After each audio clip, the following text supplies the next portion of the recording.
कावळेजी, मला फक्त हेच विचारायचं आहे की ग्रामीण मधली मुख्य समस्या इथली काय तुम्ही बघितली जी तुम्ही पूर्ण केली आहे, आणि फ्युचरमध्ये तुमचा काय प्लॅन राहणार आहे विकासाला घेऊन?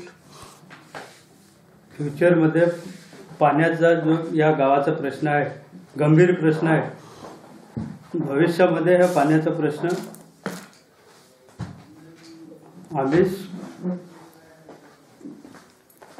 म्हणजे हा प्रश्न मिटवण्याचा प्रयत्न करू.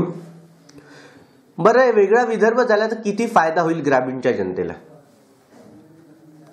वेगळा विदर्भ झाला तर या ग्रामीणच्या जनतेला फायदाच भरपूर.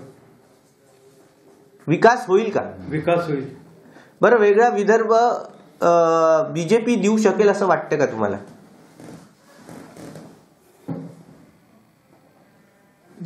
देऊ शकत